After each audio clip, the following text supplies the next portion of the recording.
نحمدہ ونصلی علی رسولہ الکریم اما بعد۔ آپ نے گزشتہ ویڈیو میں سورۃ البروج کی چند آیات کے سامنے جو میں نے تلاوت کی ہیں، اس وقت میں نے آپ کے سامنے ذکر کیا کہ اس صورت میں جو واقعہ بیان ہوا جس ظالم بادشاہ کا، اس کے بارے میں آپ کے سامنے الگ ویڈیو میں ذکر کریں گے۔ تو آج ہم اس ظالم بادشاہ کا کچھ مختصر سا واقعہ آپ کے سامنے ذکر کرتے ہیں اور پھر آگے انشاءاللہ۔ واقعہ کچھ یوں ہوا تھا کہ جناب نبی کریم صلی اللہ علیہ وسلم کی پیدائش کے زمانے سے تقریباً 70 برس پہلے ملک یمن میں ایک بادشاہ رہتا تھا۔ اس کا نام یوسف ذو نواس تھا۔ وہ اپنے آپ کو خدا بھی کہلواتا تھا۔ اس کے پاس ایک کاہن بھی رہتا تھا۔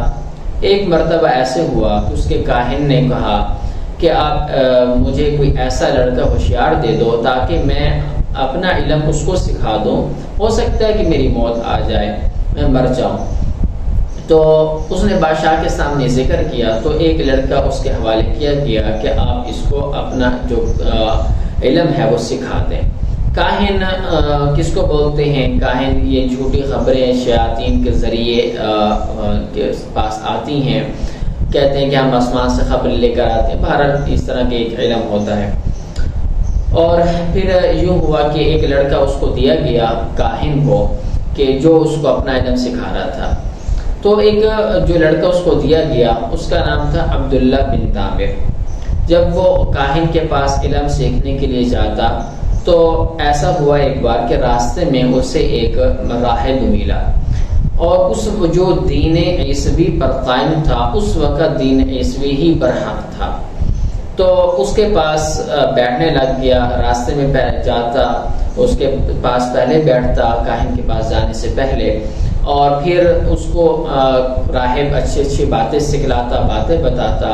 اس کا دل بڑا مانوس ہونے لگ گیا اور اس کو راہب کی باتیں اچھی لگنا شروع ہو گئیں۔ تو پھر ایک دن راہب نے اسے مسلمان کر دیا اور اسے اپنے جو دین تھا، دین عیسوی، اس پر اس کو لے آیا، اور اس نے اس صورتحال میں بڑی تکلیفیں بھی برداشت کی۔ جب گھر سے نکلتا تو کاہن کے پاس پہنچنے سے پہلے، چونکہ اس کے پاس جاتا تو کاہن کے پاس پہنچتے وقت اسے کچھ تاخیر ہو جاتی تو ادھر سے اس کو سزا ملتی۔ پھر جب وہ واپس گھر کی طرف آتا تو پھر دوبارہ راہب کے پاس جاتا تو گھر میں تاخیر پہنچنے سے پھر ادھر سے سزا ملتی۔ اس طریقے سے بڑی مشقت کے ساتھ اس نے راہب کا دین سیکھنا شروع کر دیا۔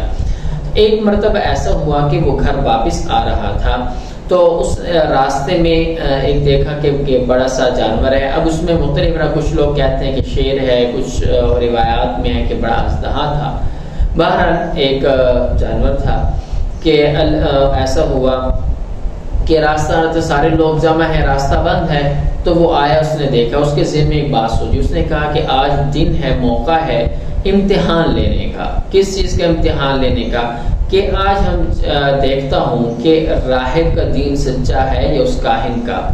اس نے ایسا کیا کہ ہاتھ میں پتھر لیا اور اللہ سے دعا کی، یا اللہ اگر راہب کا دین سچا ہے تو میرے پتھر لگنے سے یہ مر جائے، اور اگر کاہن کا دین سچا ہے تو یہ میں پتھر ماروں جس سے یہ نہ مرے۔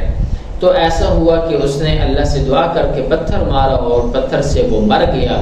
تو جتنے بھی لوگ کھڑے تھے بڑی واہ واہ کرنے لگے، اس میں بڑا مشہور ہو گیا۔ پھر بہت سارے لوگ اس کے پاس آنے لگ گئے اور اسے اس بات سے یقین ہو گیا تھا کہ اب راہب کا دین سچا ہے۔ تو پھر جب یہ واقعہ ہوا تو اس کے بعد مختلف قسم کے لوگ ان کے پاس آنے لگ گئے۔ کچھ بیمار ہوتے، اس سے وہ اللہ سے دعا کرتا، اس سے شفا یاب ہو جاتے۔ ایک مرتبہ ایسے ہوا کہ جو بھی بندہ ان کے پاس آتا، اس لڑکے کے پاس، تو وہ آگے سے یہ کہتا کہ ٹھیک ہے میں آپ کے علاج کرتا ہوں، لیکن ایک شرط پر کہ تم مسلمان ہو جاؤ، تم دین کو قبول کر لو، میں تمہارا علاج کرتا ہوں۔ تو ادھر سے مسلمان کرتا پہلے اور پھر اللہ سے دعا کرتا تو اس کی جو بھی بیماری ہوتی وہ اس سے ٹھیک ہو جاتا۔ ایک مرتبہ ایک بادشاہ، اسی بادشاہ کے ایک وزیر تھا جو نابینا تھا، اس کو جب پتہ چلا تو وہ بڑے تحفے تحائف لے کر ان کے پاس آیا اور کہا کہ میری آنکھیں نہیں ہیں، میری بینائی نہیں ہے، آپ مجھے اس کو ٹھیک کرتے. اس نے کہا ایک شرط ہے کہ آپ دین اسلام قبول کر لو تو میں اللہ سے دعا کرتا ہوں آپ ٹھیک ہو جاؤ گے. اور عبداللہ بن عامر نے یہی کہا کہ دیکھو کہ اصل شفا تو اللہ ہی دیتا ہے. اس نے کہا چلے ٹھیک ہے میں مسلمان ہوتا ہوں. وہ مسلمان ہو گیا اور اس نے پھر اللہ سے دعا کی. اللہ تبارک و تعالیٰ نے ان کو بینائی واپس لٹا دی اور اس سے وہ بڑا خوش ہوا. اگلے دن جب بادشاہ کے دربار میں وہ وزیر پہنچا تو اس نے دیکھا کہ یار اس کی تو آنکھیں واپس ہیں, اس نے واپس آ گئی ہیں. تو اس نے پوچھا کہ یہ کیسے ہوا؟ تو اس نے کہا کہ یہ میرے اللہ نے مجھے واپس لٹائیں. بادشاہ کو سن کر بڑا غصہ آیا. اس نے کہا کہ کیا میرے علاوہ بھی کوئی تمہارا رب ہے؟ اس نے کہا ہاں ربی اللہ, اللہ میرا رب ہے. تو اس کو پکڑ لیا, اس کو گرفتار کر لیا اور طرح طرح کی تکالیف اسے پہنچانا شروع کر دیں. اور اسی سے اس نے پھر پوچھا کہ بتا تیرے پیچھے کون ہے, تجھے کس نے ایک مسلمان کیا؟ تو اس نے کہا, اس نے اس لڑکے کا بتا دیا, عبداللہ بن عامر کا. تو چنانچہ پھر عبداللہ بن عامر کو پھر مارنے کی کوششیں شروع ہوئیں اور پھر یوں کرتے کرتے اس راہب کا بھی پتہ چل گیا ان کو. اور پھر جو بادشاہ تھا اس نے راہب اور اپنے وزیر کے لیے تو حکم یہ دیا کہ ان کو آرے سے قتل کر دیا جائے. اور پھر جو عبداللہ بن عامر کے بارے میں حکم یہ دیا کہ چند لوگوں کو بھیجا کہ اس کو جا کر پہاڑ سے اوپر نیچے گرا دو جب تک یہ اپنے دین سے واپس نہ لوٹ آئے. تو لوگ گئے, ان کو پکڑ کر پہاڑ کے اوپر لے گئے. تو جب وہ پہاڑ کے اوپر پہنچے تو عبداللہ بن عامر نے اللہ سے دعا کی, یا اللہ مجھے ان سے بچانا. تو ایسا ہوا کہ پہاڑ پر زلزلہ آیا اور سارے وہ لوگ مر گئے اور عبداللہ بن عامر صحیح سالم واپس لوٹ آئے. تو پھر جب وہ عبداللہ بن عامر دوبارہ واپس آیا شہر میں, بادشاہ کو پتہ چلا تو اس نے پھر بادشاہ نے دوبارہ حکم دیا چند لوگوں کو کہ جا کر اسے سمندر میں غرق کر دو. جب وہ اسے لے کر گئے تو جب اسے لے کر گئے تو عبداللہ بن عامر نے دوبارہ اللہ سے دعا کی, اللہ مجھے ان سے بچانا. تو پھر ایسا ہوا کہ سمندر میں وہ سارے کے سارے لوگ غرق ہو گئے جو ان کو لے کر گئے تھے. عبداللہ بن عامر دوبارہ صحیح سالم واپس لوٹ آئے. پھر بادشاہ بھی سے بڑے حیران ہوا. پھر انہوں نے خود کہا بادشاہ کو کہ اگر آپ مجھے قتل کرنا چاہتے ہو تو پھر آپ کو ایک طریقہ اپنانا ہوگا کہ تم نے ایسا کرنا ہے کہ میرے ترکے سے ایک تیر نکالو جس پر آپ اس تیر کے اوپر لکھو گے بسم اللہ رب ھذا الغلام. یہ اس تیر پر آپ لکھ کر مجھے مارو گے نا تو میں مر جاؤں گا. تو چنانچہ ایسا ہوا کہ اس کی تیر نکالا گیا, اس کی ترکے سے اس کے اوپر یہ لکھ کر اس کو مارا گیا, تو جس سے وہ شہید ہو گئے. اور پھر اس کے بعد ایسا ہوا کہ حضرت فاروق اعظم رضی اللہ تعالیٰ عنہ کے زمانے میں ان کی قبر کسی طریقے سے کھل گئی یا خود کھولی گئی. بہرحال ان کے زمانے میں ایسا ہوا کہ ان کی قبر میں ان کو دیکھا گیا کہ وہ صحیح سالم تھے اور بیٹھے ہوئے تھے. اور جب تیر لگا تھا ان کی کمپٹی پر لگا تھا اور جہاں پر ان کا ہاتھ پڑا تھا, جب ہاتھ ہٹایا تو وہاں سے پھر خون بہہ گیا. تو پھر وہیں پر دوبارہ ہاتھ رکھ دیا گیا اور پھر خون بند ہو گیا تھا. یہ حضرت فاروق اعظم رضی اللہ تعالیٰ عنہ کے زمانے میں.